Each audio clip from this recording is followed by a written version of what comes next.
హిందూ మతంలో అత్యంత పవిత్రమైన క్షేత్రాల్లో ఒకటైన గృష్ణేశ్వర్ ఆలయం గురించి మనమీరోజు మాట్లాడుకుందాం.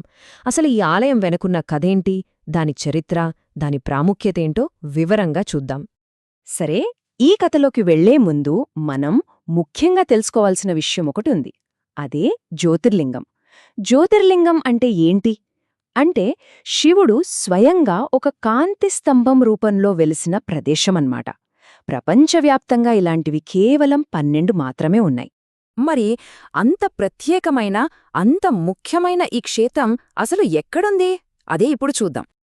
ఈ ఆలయం మన దేశంలో మహారాష్ట్రలోని వెరూల్ అనే గ్రామంలో ఉంది. ఇది ప్రపంచ ప్రఖ్యాతిగాంచిన ఎల్లోరా గుహలకు చాలా దగ్గర, కేవలం 1.5 కిలోమీటర్ల దూరంలోనే. అంతేకాదు, ఇది ఒక జాతీయ రక్షిత ప్రదేశం కూడా. ఇక ఈ ఆలయం పేరులోనే దాని వెనకున్న కథ మొత్తం దాగి ఉంది. అదేంటో చూద్దాం. అసలీ పేరుకు అర్థమేంటో తెలుసా? కృష్ణ అంటే కరుణ, దయ అని అర్థం. ఈశ్వర అంటే ప్రభు, అంటే కరుణామయుడైన దేవుడు. పేరులోనే ఎంత గొప్ప అర్థముందో కదా! ఒక్కసారి ఆలోచించండి. ఇంత శక్తివంతమైన ఆలయానికి అంత సున్నితమైన, అంత మానవత్వంతో కూడిన పేరు రావడానికి కారణం ఏమయ్యుంటుంది? ఆ ప్రశ్నకు సమాధానమే మనల్ని ఒక పురాణగాథలోకి తీసుకెళుతుంది. ఈ కథ మనకు శివపురాణంలో కనిపిస్తుంది. ఇది ఇద్దరూ అక్కాచెల్లెళ్ల కథ. ఈ కథ ఒక కోరికతో మొదలవుతుంది. పిల్లలు లేని అక్క తన చెల్లెల్ని భర్తకిచ్చి పెళ్లి చేస్తుంది. శివభక్తురాలైన ఆ చెల్లికి ఒక కొడుకు పుడతాడు. అంతే, అక్కలో అసూయ మొదలవుతుంది. ఆ అసూయ ఎంత తీవ్రంగా మారుతుందంటే ఆ పసివాదిని చంపి ఒక చెరువులో పడేస్తుంది. కాని కొడుకు చనిపోయినా కూడా గుష్మ తన శివపూజను ఆపదు. ఆమె విశ్వాసం అచంచలమైనది. చివరికి ఆమె పూజ పూర్తి చేసేసరికి అద్భుతం, ఆమె కొడుకు ఆ చెరువులోనుంచే ప్రాణాలతో బయటకొస్తాడు. కథ ఇక్కడితో అయిపోలేదు. ఆ అద్భుతం జరిగిన వెంటనే పరమశివుడు అక్కడ ప్రత్యక్షమవుతాడు. సుదేహ చేసిన పాపానికి ఆమె మీద తీవ్రమైన కోపంతో తన త్రిశూలంతో ఆమెను శిక్షించడానికి సిద్ధపడతాడు. కాని అప్పుడు గుష్మ ఏం చేసిందో చూడండి. ప్రతీకారం తీర్చుకోమని అడగలేదు, తన అక్కను శిక్షించమని కోరలేదు. బదులుగా ఆమెను క్షమించమని వేడుకుంది. అంతేకాదు, ప్రజల మేలుకోసం నువ్వు ఇక్కడే శాశ్వతంగా కొలువై ఉండాలి స్వామి అని ప్రార్థించింది. గుష్మ చూపిన ఆ కరుణకు శివుడు చలించిపోయాడు.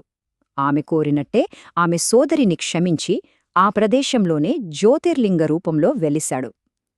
అందుకే ఆ జ్యోతిర్లింగానికి గృష్ణేశ్వర్ అని పేరు వచ్చింది. కరుణామయుడైన దేవుడు. ఇది ఆ ఆలయం వెనుకున్న పురాణకథ. సరే, మరి ఆ ఆలయం మాటేమిటి? దాని భౌతిక రూపం, దాని చరిత్ర కూడా ఎంతో ఆసక్తికరంగా ఉంటుంది. చూద్దామా? ఈ ఆలయం ఎన్నో దాడులను తట్టుకుని నిలబడింది. 13వ శతాబ్దంలో ఢిల్లీ సుల్తానులు దీన్ని ధ్వంసం చేశారు. ఆ తర్వాత 16వ శతాబ్దంలో శివాజీ తాత అయిన మాలోజీ భోస్లే దీన్ని మళ్లీ కట్టించారు. మొఘల్ మరాఠా యుద్ధాల సమయంలో మళ్లీ దెబ్బతినింది. అలా ఎన్నోసార్లు కూల్చివేయబడి తిరిగి నిర్మించబడింది. చివరికి మనమిప్పుడు చూస్తున్న ఆలయాన్ని 1729లో ఇండోరాణి గౌతమబాయ్ హోల్కర్ కట్టించారు.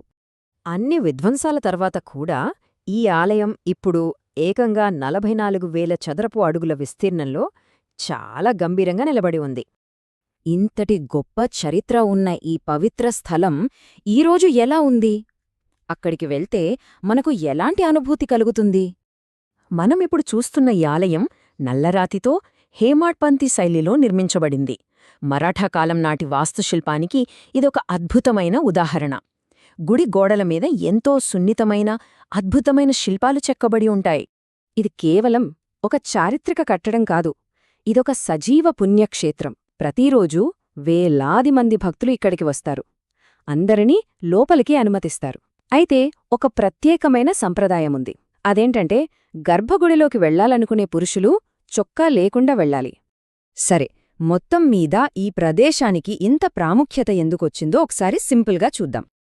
ఈ ఆలయం ఎన్నిసార్లు దాడులకు గురైనా తిరిగి నిలబడింది. ఇది కేవలం ఇటుకలు, రాళ్లతో కట్టిన కట్టడం కాదు. ఇది కరుణ, క్షమ అనే గుణాలు ఎంత గొప్పవో చెప్పే ఒక స్మారక చిహ్నం. దాని వెనకున్న కథలోని బలమే ఈ ఆలయాన్ని అన్నిసార్లు తిరిగి నిలబెట్టింది. చివరగా ఇది మనల్ని ఒక లోతైన ఆలోచనలో పడేస్తుంది. ఒక ప్రధాన మతంలోని అత్యంత పవిత్రమైన స్థలాల్లో ఒకటి శక్తి ప్రదర్శన మీద కాకుండా ఒక సాధారణ మహిళ చూపిన క్షమాగుణం, కరుణ మీద ఆధారపడి నిర్మించబడింది. దీనర్థమేమయ్యుంటుంది? బహుశా నిజమైన దైవత్వం శక్తిలో కాదు, కరుణలోనే ఉందని చెప్పడమే దీని ఉద్దేశం కావచ్చు.